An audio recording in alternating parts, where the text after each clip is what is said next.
couple of cars that are quite interesting over here, and they're kind of out of order right now because we've been moving some cars around and getting some cars ready for shows.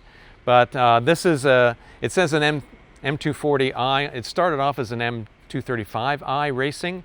This was our first foray into base level customer racing cars, and this raced in US series in both SRO and IMSA, and this was the test car and show car for all of that. And after it's finished its usage, it came into the group here. It's interesting. It's also, for us, the first automatic race car that we ever built. So it's got a ZF 8-speed with special tuning in it and one gear remove, so it's a 7-speed. But it proved that the ZF 8-speed was so robust that you could put it in a race car. And today we use the ZF 8-speed in every M car, and virtually every M car, and we use it in the M4 GT4 race car that is out on track every weekend, and that transmission never goes bad. So, and the other interesting thing about the ZF 8-speed is it's really tunable. So ZF gives us a strong bucks, and then we use our electronics know-how to tune it to the way we want it to shift and how we want it to behave. Next up, this is a special car, and it looks like we don't take care of it. We actually take care of it a lot. This is the way we want it to be. So the background story is Bill Auberlen is now the winningest driver in IMSA history. The time he raced this car, he was almost there. He wasn't quite there yet. It was coming up to the last race of the M6 GTLM career, so the car was going to be retired after this race. The last race was Petit Le Mans in Atlanta, and it just so happened to be Bill Auberlen's 400th start in a BMW. So the most of any pro driver ever, by far. No one else has raced a BMW more than Bill Auberlen. So for his 400th race, we did a special livery on the doors. It says Bill Auberlen 400 races with BMW, and normally on the rear spoiler it says BMW Power. That's normal on every BMW race car, but on this one we changed it to Bill Power. And so its nickname is Bill Power, and he went out and raced it with his teammates Alexander Sims and Kuno Wittmer, and they won.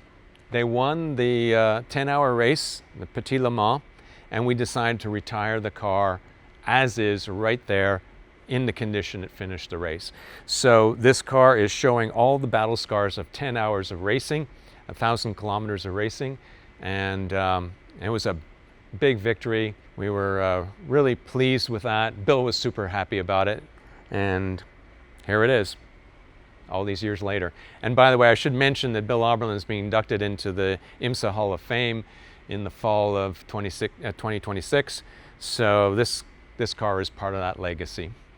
And right beside that, we have one of the older cars in our collection, our beautiful 2002 TII. It's about a 40,000 mile car, unrestored, in wonderful condition. We've used this a lot. We were celebrating 50 years of BMW North America, and the 2002 was the car that put BMW on the map in North America. So this car was super busy last year. This year is getting a little bit of a rest, but great car, 4-cylinder engine. This is a TII, so it's injected, and just a car from another era. It's fun to drive, big steering wheel, and a great car. I'm glad we have it in the collection.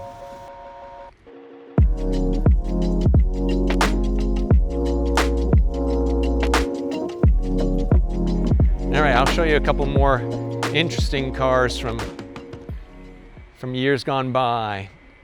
First of all, let's have a look at these two briefly. So these are two hydrogen 7s, an E38 hydrogen 7. Or actually, the true name of it was the HL on this one, and then the proper hydrogen 7, the 65 version.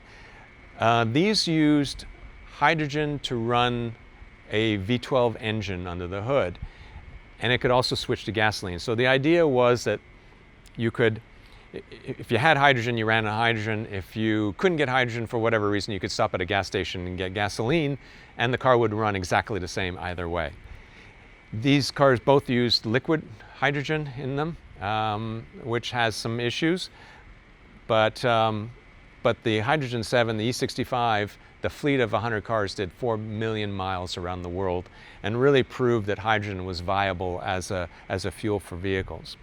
Now moving forward, we have a new test fleet of X5 hydrogen vehicles, and those use gaseous or high pressure gas hydrogen, which fixes a lot of the issues that we had with this, and we're using a fuel cell rather than trying to burn it in an internal combustion engine. So with fuel cell and the electric vehicle technology that we have today, we're able to make a much more efficient hydrogen vehicle. So I'm the guy that talks about the history, but I tell you in the future BMW is ready for hydrogen. And then we can look back here, some early Z3 stuff. This is kind of our corner of we don't know what to do with them, but we have a body in white of the Z3 that shows the different types of steel in the vehicle.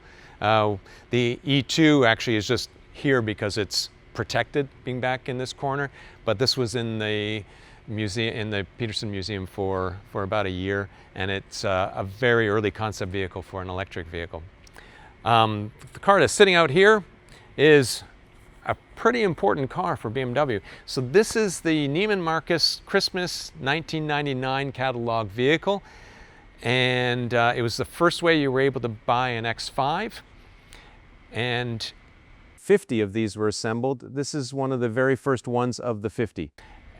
You bought it through the catalog, they was sold out immediately, and part of it was you got to come to Spartanburg, pick up your vehicle, do a little tour through the mountains and so on. So really neat little setup. Color was special for the Neiman Marcus catalog. It was a non-standard color. The only way you could get it was through the catalog. And it's called Impala Brown, and it has a matching interior. Beautiful setup of the car, and we're really fortunate we kept one for the collection. They're very rare to find now. Every now and then one comes up for sale, but very rarely. Then we have a grouping of X products. All again were assembled here at the assembly plant. First one we have here in the corner is the X6 Efficient Dynamics Active Hybrid, and this was a joint venture project with Chrysler and Mercedes, where we built an electric motor that went in the bell housing of the transmission to provide electric power. An interesting concept, short-lived, but this is the result of it. Then we have so we have an X3 and X4. These were not the first generation of the vehicles. Unfortunately, we don't have every generation of X3, but this was probably the pinnacle generation at the time, and so we've kept one of each of those. Next up, we have a vehicle we call Stars and Stripes for obvious reasons.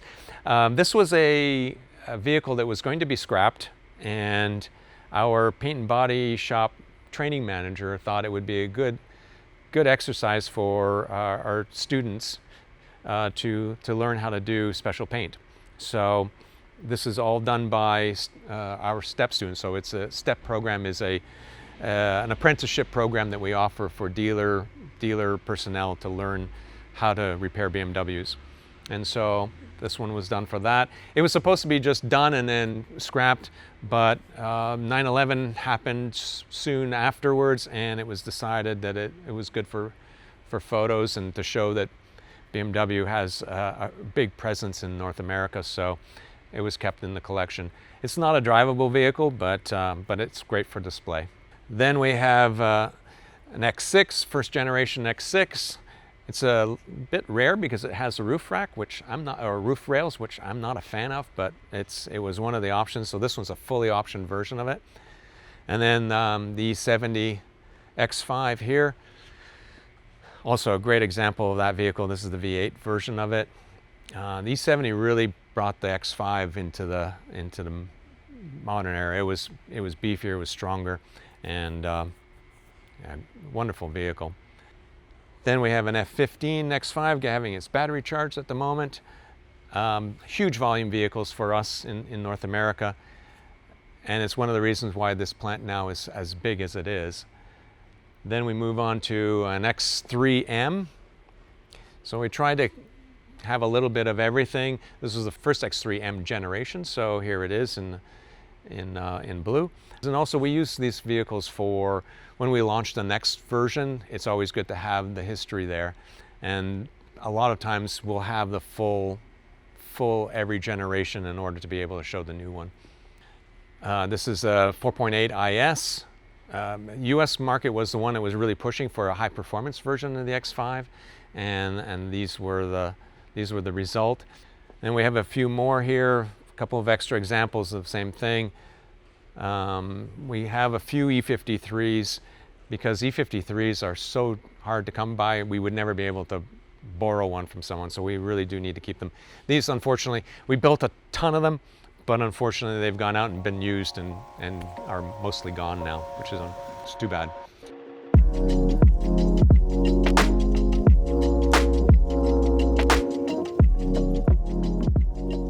So we don't have many 7 Series in here, but we do have one that's, we decided that we should keep it in the collection because it's from a bygone era, really. It's a V12 version of the car, so the last of the V12s, and we decided to keep a high-spec version here in the collection. I don't think V12s are ever coming back, but we had to keep one. That's the only V12 we have in here.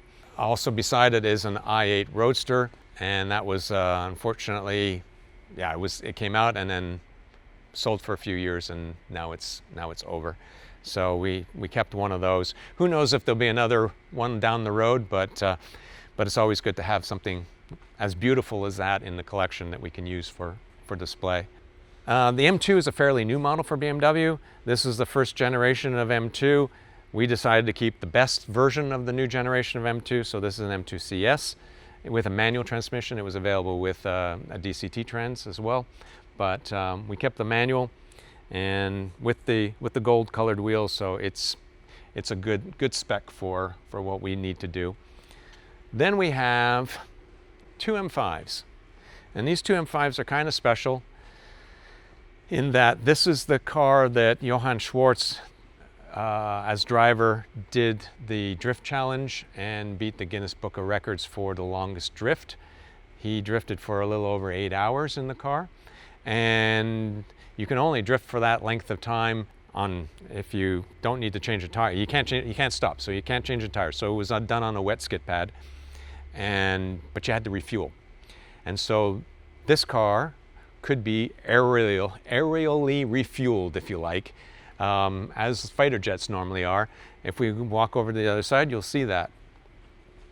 So the car was engineered with a larger fuel cell and a quick disconnect coupling on the side so that someone could come up and quickly refuel the car while it was still moving. Now, you wonder, how can you refuel a car while it's still moving?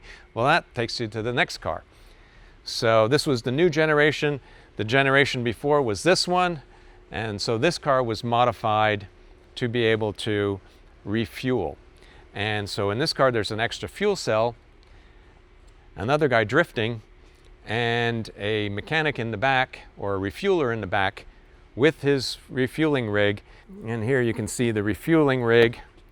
So he would lean out the window's gone, plug into the other car, lock it, and then refuel. They had to do this 4 times during the 8-hour period. And it's interesting, there are some scars on the car from where the car's banged. And as the refueler was working on this, he realized that he could spread the cars apart or pull them together just by pulling on the refueler because it was locked in. And there's that little, when you're drifting, it's so easy to be able to change the position of the car just by pulling on this. You could do it by hand. So interesting learning as he went. On the other side here, we have an F82 M4, just a regular M4 in the positioning color, which was Austin yellow, just an average one. We also have a CSL that's currently in the Peterson Museum, so we have 2 of these. And then we have 2 more 5 Series. This is an M5 CS of the last generation, and the M5 CS was really a special vehicle. More horsepower, 4 individual seats, all kinds of upgrades to the car. So we decided we needed to keep one of these for the collection. I love the frozen green paint too. And then here we have a car that is covered in bullet holes and scratches and dents and so on. This is the only car that remains from the higher film series. There were three seasons of higher films where short films, 6 minutes or so. Directors were all top-level directors, and the lead actor was Clive Owen at the time. And this one was from The Escape, which was the 3rd season, last one done. And he was escaping from some people that wanted to kidnap his passenger, his client. And so the bullet holes and everything. This is the car from that. We have a trio of classic Minis. So these Minis predate the time that BMW owned the Mini brand. And we have a 1965 in the middle, the red one, that is a tribute to the Monte Carlo car. We have a John Cooper Works. And we have a Knightsbridge version, which has the opening roof and everything. So these were brought over at the beginning of the Mini program in order to show what Mini was all about and try to educate the US market on Mini. So they were used for the launch, and they've been with us ever since. Behind that is a little piece of wall art that's kind of cool. It is the back end of the BT52 BMW Brabham Formula One car that won us the championship in 1983. So this is a 4-cylinder, 1.5 liter 4-cylinder engine. The block is essentially a seasoned 2002 block. The head was unique to the Formula One engine. And then it's boosted, power is boosted by a massive turbo on the side here, and you see the wastegate here. And in race trim, this was about a 800 horsepower motor. And in qualifying trim, they could boost it up beyond 1200 horsepower. 1200 is the maximum the dyno could show. Rumors have it was upwards of 1500 horsepower, but only good for a lap or two. So this was the era where they switched out engines for practice, qualifying, and race. So they built a lot of these engines. But we've had this display piece for quite a bit of time. It doesn't get used these days much, but one day it'll be asked for, so we'll refurbish it and get it back ready to show what BMW can do. And then one last car I want to show is behind you here. This is a special car. This is a Formula BMW. The bodywork was designed by BMW Design Works in California, and if you look really closely, you can see there's a little bit of a kidney grille motif in the front here.